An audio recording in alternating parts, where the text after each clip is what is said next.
नमस्कार. खरं तर आजचा जो व्हिडिओ बनवतो ना तो सगळ्यात इम्पॉर्टंट असणार आहे, कारण का आता आपली जी फायनल आन्सर की आहे ती 2 दिवसांपूर्वी सीईटी सेलने रिलीज केलेली आहे. मग आपल्या जे मार्क्स वर्सेस पर्सेंटाईल आहे ते कसं व्हॅरी होणार आहे, कारण का मी ऑलरेडी मार्क्स वर्सेस पर्सेंटाईल वरती एक व्हिडिओ बनवलेला होता. परंतु झालं असं की सीईटी सेलनं आन्सर की मध्ये सुद्धा काही चेंजेस केले. उदाहरणार्थ त्यांनी काही शिफ्टच्या विद्यार्थ्यांना बोनस मार्क्स दिले आहेत, काही विद्यार्थ्यांना चेंज इन आन्सर की करून त्यामध्ये मार्क्स अलॉट केले. मग या दोन गोष्टींचा इफेक्ट जो असणार आहे तो आपल्या मार्क्स वर्सेस पर्सेंटाईल वरती कसा होणार आहे आणि खरंच पर्सेंटाईल वाढणार आहे की कमी होणार आहे. त्याचसोबत shift wise marks versus percentile मी आजच्या या व्हिडिओमध्ये सांगणार आहे. त्याचसोबत एक दोन गोष्टी मला सांगायच्या आहेत रिलेटेड काउन्सिलिंग बद्दल, त्यासोबत मी तुमच्यासोबत शेअर करणार आहे. त्यामुळे आजचा जो व्हिडिओ आहे ना तो एंडिंगपर्यंत नक्की बघा. चॅनलला लाईक करा, शेअर करा आणि सबस्क्राईब देखील करा. सुरुवातीला एक म्हणजे काय, या वर्षीची जी पर्सेंटाईलची जी सगळ्या विद्यार्थ्यांची उत्सुकता आहे की आपलं पर्सेंटाईल किती येणार आहे. सीईटी सेलने रिझल्टला डिले केलेला आहे आय नो, परंतु सीईटी सेल मला तरी वाटतं की 19 तारखेपूर्वीच तो रिझल्ट डिक्लेअर करू शकतं. मग पर्सेंटाईल खरंच यावर्षी कमी मार्क्सवर चांगलं पर्सेंटाईल येणार आहे की नाही. का तर मी मॅक्सिमम व्हिडिओज वगैरे बघतोय किंवा विद्यार्थी वगैरे बघतायत ना, जे मार्क्स वर्सेस पर्सेंटाईल सांगितलं असतं ते गेल्या 2-3 वर्षाचा डेटा अनालाइज करून की गेल्या वर्षी 99 पर्सेंटाईल 170 मार्क्सवरती मिळालं आहे, मग यावर्षी सुद्धा असंच मिळेल. असं सिच्युएशन यावर्षी नाही आहे. मी सुद्धा ऑब्झर्व केले, गेल्या सीईटी एक्झाम पासून बघतोय विद्यार्थ्यांचे स्कोर खरंच खूप कमी आले. आता मॅक्सिमम विद्यार्थ्यांशी वगैरे मी इंटरॅक्ट करतो, जास्तीत जास्त विद्यार्थ्यांचे जे स्कोर आहे ते एका पर्टिक्युलर रेंजमध्ये व्हॅरी होतात. उदाहरणार्थ जर बघाल तर यावर्षी सॅच्युरेशन जो पॉईंट आहे तो 80 मार्क्सचा येऊ शकतो, म्हणजे 50 to 100 मार्क्सच्या मध्येच भरपूर विद्यार्थ्यांचे स्कोर व्हॅरी होऊ शकतात. मग पर्सेंटाईलवरती याचा इफेक्ट होणार आहे का? जरूर होणार आहे. यावर्षी आशा आहे की कमी मार्क्सवर भरपूर विद्यार्थ्यांना चांगलं पर्सेंटाईल मिळू शकतं. फक्त होतं का, आपण एक्सपेक्ट करत असतो की मला कमी मार्क्सवर चांगलं पर्सेंटाईल मिळू शकेल आणि ते मिळतं सुद्धा, परंतु काही काही विद्यार्थ्यांचं असं होतं की कमी मार्क्सवर सुद्धा म्हणजे चांगली मार्क्स असून सुद्धा कमी पर्सेंटाईल मिळतं. यासाठी कारण काय असतं आपल्या हाताकडे? एकच, की माझी शिफ्ट वेगळी होती, त्याची शिफ्ट वेगळी होती. त्यामुळे ज्यावेळी तुमचा आता रिझल्ट येईल ना, तुमच्या डोक्यामध्ये दोन गोष्टी असेल की मला पर्सेंटाईल कमी पडली आणि त्याला पर्सेंटाईल जास्त पडली. या गोष्टी सगळ्या होणार आहेत, फक्त तुम्ही ऍक्सेप्ट करायची तयारी ठेवा. त्यामुळे घाबरून जाऊ नका. यावर्षी अनुमान आहे की यावर्षी सगळ्या विद्यार्थ्यांना कमी मार्क्सवर चांगलं पर्सेंटाईल मिळणारच आहे. दुसरं, आता जी आन्सर की रिलीज केलेली आहे सीईटी सेलने, त्याचा मात्र तुमच्या म्हणजे ऍक्च्युअल पर्सेंटाईलवरती इफेक्ट होणार आहे का, या क्वेश्चनचं उत्तर आहे थोडा प्रमाणात जो इफेक्ट आहे तो नक्कीच होणार आहे. दोन गोष्टी आहेत. सीईटी सेलनं काय केलंय, एक तर फुल मार्क्स सगळ्या विद्यार्थ्यांना तरी अलॉट केलेत, किंवा चेंज इन आन्सर की करून ज्या विद्यार्थ्यांचं उत्तर बरोबर आहे त्यांनाच फक्त मार्क्स अलॉट केले. ज्या विद्यार्थ्यांना किंवा ज्या शिफ्टमध्ये फुल मार्क्स सीईटी सेलने अलॉट केलेत अशा विद्यार्थ्यांच्या पर्सेंटाईलवरती जास्त इफेक्ट होणार नाही. कारण ज्यावेळी फुल मार्क्स सगळ्या विद्यार्थ्यांना अलॉट केले जातात, अर्थात टॉपर्स जे असणार आहेत, तुमच्यापेक्षा जास्त मार्क्स स्कोर केले, त्यांचा सुद्धा स्कोर वाढलेला असणार आहे. त्यामुळे त्याचा जो इफेक्ट आहे तो पर्सेंटाईलवरती तरी जास्त पडणार नाही आहे. परंतु जे चेंज इन आन्सर की आहे, समजा तुमचं उत्तर बरोबर दिलेलं आहे आणि आन्सर की चेंज केल्यानंतर मात्र तुमचं उत्तर चुकीचं आहे, मग त्यावेळी तुमचा जो 1 मार्क्स असेल किंवा 2 मार्क्स असेल ते मात्र रिड्यूस होऊ शकतात. त्यामुळे हा गैरसमज काढून टाका की जे एखाद्या शिफ्टला जास्तच बोनस मार्क्स मिळाले त्यामुळे त्यांचं पर्सेंटाईल वाढेल का, असं काहीही होणार नाही. भली त्या शिफ्टला जरी जास्त मार्क्स मिळाले तरी त्या शिफ्टचा टॉपर सुद्धा वाढलेला आहे, त्यामुळे ती तुम्ही काळजी करू नका, जास्त इफेक्ट होणार नाहीये. हा झाला पहिला डाऊट. दुसरा म्हणजे काय, आता ज्यावेळी विद्यार्थ्यांची आणि पालकांशी वगैरे बोलतो ना, 1-2-3 दिवसांपूर्वीची गोष्ट आहे, एका पालकांनी सांगितलं की एका चांगल्या कॉलेजमध्ये, आता मी कोणत्याही कॉलेजचं नाव घेत नाही किंवा टार्गेट करत नाही, परंतु त्या कॉलेजमध्ये ॲडमिशन मिळतं असं त्या पालकांनी सांगितलं. आणि एकदम फक्त ते सांगत होते कॉलेजवाले की या कॉलेजमध्ये फक्त तुम्ही टोटल फीज भरा आणि ॲडमिशन कन्फर्म करून घ्या. ज्यावेळी मी एन्क्वायरी केली त्यावेळी समजलं ते कॉलेज आणि त्या कॉलेज जे ॲडमिशन देत होते ती युनिव्हर्सिटी, हे दोघंही ॲफिलिएटेड आहेत. म्हणजे कॉलेज सेपरेट आहे आणि त्यालाच लागून त्यांची युनिव्हर्सिटी आहे, आणि ते ॲडमिशन जे मिळत होतं ते त्या युनिव्हर्सिटीमध्ये देत होतं.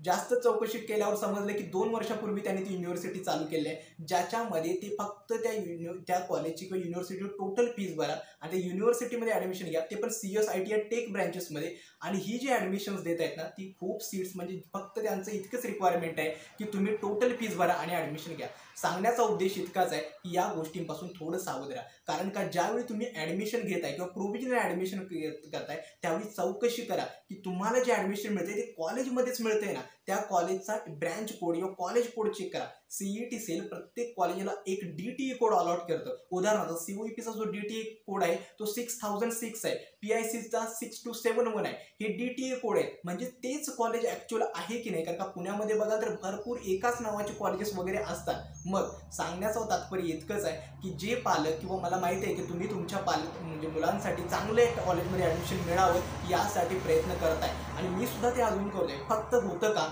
की हे कॉलेज चांगलं मिळवण्याच्या नादामध्ये तुम्ही कॉलेजच्या खोट्या मार्केटिंग स्ट्रॅटेजीचा बळी पडू नये इतकंच मला वाटतं. त्यामुळे जिथे ऍडमिशन करताय किंवा जिथं तुम्ही डोनेशन देताय, पैसे देताय, तिथं पूर्ण माहिती घ्या. कुणावरही ब्लाइंडली विश्वास ठेवू नका. ही गोष्ट तुमच्या निदर्शनास आणून देणं खूप गरजेचं होतं. कारण काही कॉलेजेस असतील, FC सेंटर असतील, या सगळ्या गोष्टी चुकीच्या गोष्टींचा समर्थन करतात. का? कारण का आपल्या कॉलेजमध्ये जास्त ऍडमिशन व्हावी, आपल्याला जास्त फीज मिळावी हा त्यांचा हेतू असतो. यापासून थोडं सावध राहा. कारण मी येणाऱ्या वेळेमध्ये याबद्दल सुद्धा एक डेडिकेटेड व्हिडिओ नक्की बनवेन. आता मार्क्स वर्सेस पर्सेंटाईलवरती येणारे आणखीन एक सांगायचं आहे. ज्या विद्यार्थ्यांना पर्सनल काउन्सिलिंगमध्ये एनरोल करायचं आहे त्यांना डिस्क्रिप्शन बॉक्समध्ये लिंक देतोय. आमची जी पर्सनल काउन्सिलिंगची जी बॅच आहे त्याचे रजिस्ट्रेशन चालू आहे, नक्की एनरोल करा. एक म्हणजे पर्सनल काउन्सिलिंगबद्दल मी तुम्हाला थोडक्यात सांगतो.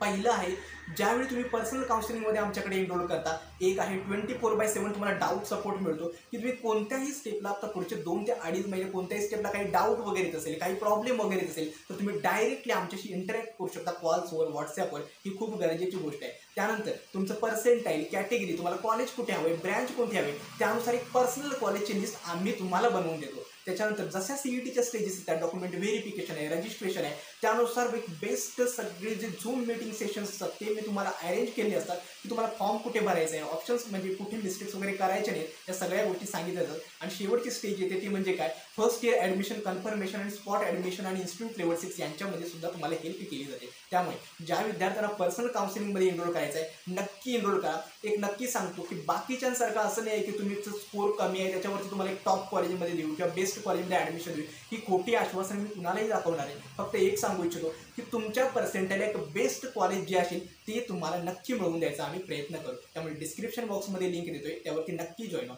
आता येतो मार्क्स वर्सेस पर्सेंटाईलवरती. आता मी काय करतो, मी 2 शिफ्ट अजून केले. एक म्हणजे मॉडरेट टू डिफिकल्ट आणि difficult shift wise marks versus percentile सांगण्याआधी मी तुम्हाला काय करेल, मार्क्स वर्सेस पर्सेंटाईल तुम्हाला सांगेल आणि त्याच्यानंतर तुम्ही याला शिफ्ट सुद्धा सांगेल की ही शिफ्ट मॉडरेट टू डिफिकल्ट होती आणि या शिफ्ट डिफिकल्ट होत्या. पहिलं, आता 99+ साठी मी ज्यावेळी मागच्या वेळी बनवले होते मार्क्स वर्सेस पर्सेंटाईल त्याच्यामध्ये हे चेंजेस केले जेणेकरून जे अपडेटेड आन्सर की आहे ती अजून करूनच मी हे मार्क्स वर्सेस पर्सेंटाईल सांगतोय. आता 99+साठी यावेळी किती मार्क्स लागले? 99+साठी जर तुमची शिफ्ट मॉडरेट टू डिफिकल्ट असेल तर यावेळी जे मार्क्स लागणार आहेत ते आहे 132 to 150 मार्क्सच्या दरम्यान. जर तुमचे मार्क्स असेल तर 99+ मिळू शकतं. आता जर शिफ्ट डिफिकल्ट असेल तर 99+ जे मिळणार आहे ते आहे 128 मार्क्स टू 145 मार्क्सवरती. त्याचसोबत 98 to 99% जर तुम्हाला हवं असेल तर मार्क्स काय असणार आहेत, एक आहे जर मॉडरेट टू डिफिकल्ट शिफ्ट असेल तर 128 मार्क्स टू 140 मार्क्स आणि डिफिकल्ट शिफ्टसाठी जे असणार आहेत 125 मार्क्स टू 135 मार्क्स. त्याच्यासोबत 96 to 98% साठी जे असणार हे मार्क्स ते असणार आहे 115 मार्क्स टू 135 मार्क्स. त्याच्यासोबत 95+ साठी यावेळी मार्क्स किती आहे तर 95+ साठी मार्क्स आहेत. जर शिफ्ट मॉडरेट टू डिफिकल्ट असेल तो 100 to 120 मार्क्स आणि जर शिफ्ट डिफिकल्ट असेल तर असणार आहे 100 to 115 मार्क्स. सोबत 90 to 95% जर हवं असेल तर तुमचे जे मार्क्स असणार आहेत ते असणार आहे 90 to 120 मार्क्सच्या दरम्यान असणार आहे. 90+ जर तुम्हाला स्कोर करायचं असेल तर जे मार्क्स असणार आहेत ते 90 to 100 मार्क्सच्या दरम्यान. 80+ साठी मार्क्स जे असणार आहेत ते असणार आहे 78 to 92 मार्क्स. 70+ जर तुम्हाला हवं असेल तर मार्क्स असणार आहेत 71 to 84 मार्क्स. त्याच्यासोबत 50 to 60% साठी जे मार्क्स आहेत ते आहे 45 to 70 मार्क्स. आणि बिलो 50%, आता उदाहरणार्थ सांगतो, ज्या विद्यार्थ्यांचा जो स्कोर आहे तो बिलो 45 आहे किंवा 50 आहे त्यांचं पर्सेंटेज प्रेडिक्ट करणं खूप डिफिकल्ट आहे. कारण का या शिफ्टमध्ये मार्क्स जे असतात ना ते खूप फ्लॅक्च्युएट होत असतात, त्यामुळे हे सांगणं डिफिकल्ट आहे. त्यामुळे ज्या विद्यार्थ्यांचा स्कोर बिलो 50 आहे किंवा 40 आहे त्यांचं पर्सेंटेज एकतर अप्रॉक्सिमेटली 60 पण येऊ शकतं किंवा त्याहून कमी पण येऊ शकतं. हे होतं marks versus percentile. I hope तुम्हाला समजलं असेल की मार्क्स वर्सेस पर्सेंटाईल हे जे पर्सेंटाईल वगैरे मी सांगतोय हे आहे तुमची जी फायनल आन्सर की रिलीज केली आहे त्यानुसार मी अपडेटेड केलं आहे, जेणेकरून तुम्हाला एक आयडिया यावी की या पर्सेंटाईलला इतके मार्क्स वगैरे तुमचे लागणार आहेत. आता मॉडरेट टू डिफिकल्ट शिफ्ट आणि डिफिकल्ट शिफ्ट कोणकोणत्या होत्या याबद्दल सांगतो. ज्यावेळी हा डेटा मी जो सांगतोय ना हा खरं तर विद्यार्थ्यांकडून आलेला डेटा आहे. मी विद्यार्थ्यांमध्ये एक फॉर्म सर्क्युलेट केला होता, त्यांनी जे रिस्पॉन्स भरले त्यावरूनच मी आजचा हा फॉर्म बनवतोय. एक मॉडरेट टू डिफिकल्ट शिफ्ट कोणकोणते आहेत. पहिली आहे 10th मे शिफ्ट 2, 16th मे शिफ्ट 1, 2nd मे शिफ्ट 1, 2nd मे शिफ्ट 2, 4th मे शिफ्ट 2, 10th मे शिफ्ट 1, 15th मे शिफ्ट 1, त्याच्यानंतर 15th मे शिफ्ट 2, 16th मे शिफ्ट 2, 3rd मे शिफ्ट 1, 9th मे शिफ्ट 1, त्याच्यानंतर 9th मे शिफ्ट 2 आणि 11th मे शिफ्ट 1. या ज्या असणार आहेत ते मॉडरेट टू डिफिकल्ट शिफ्ट आहेत. आणि मोस्ट डिफिकल्ट शिफ्ट कोणकोणते आहेत ते आहेत 4th मे शिफ्ट 1, 3rd मे शिफ्ट 2 आणि 11th मे शिफ्ट 2. या ज्या असणार आहेत त्या डिफिकल्ट शिफ्ट आहेत. त्यामुळे आता तुम्ही विचार करा, तुमचं मार्क्स आणि पर्सेंटाईल तो मार्क्स वर्सेस पर्सेंटाईल मी सांगितलं, तुमच्या शिफ्टची डिफिकल्टी लेवल मी सांगितलं. आता तुम्ही फाइंड करू शकता की कोणत्या पर्सेंटाईलवरती किती मार्क्सवरती किती पर्सेंटाईल येऊ शकतं. आय होप तुम्हाला या सगळ्या गोष्टी समजल्या असतील आणि आजचा व्हिडिओ देखील आवडला असेल. फक्त हा व्हिडिओ मी ऑलरेडी बनवला होता, एक चेंज इन आन्सर की नंतर काही मार्क्स वर्सेस पर्सेंटाईलवरती जे इफेक्ट आहेत ते सांगणं खूप गरजेचं होतं, त्यामुळे आता हा व्हिडिओ बनवतो. आय होप तुम्हाला हा व्हिडिओ समजला असेल. कोणत्याही नवीन टॉपिकवरती व्हिडिओ असेल ते देखील मला कमेंट सेक्शनमध्ये कळवा. आणि सगळ्या विद्यार्थ्यांनी आपले जे मार्क्स आहेत आणि शिफ्ट आहेत ती मला कमेंट सेक्शनमध्ये कळवायचे. जेवढे शक्य होतील तेवढे रिप्लाय मी नक्की या कमेंट्सला देईन. त्यामुळे आजचा हा व्हिडिओ मी येथेच थांबवतो. धन्यवाद.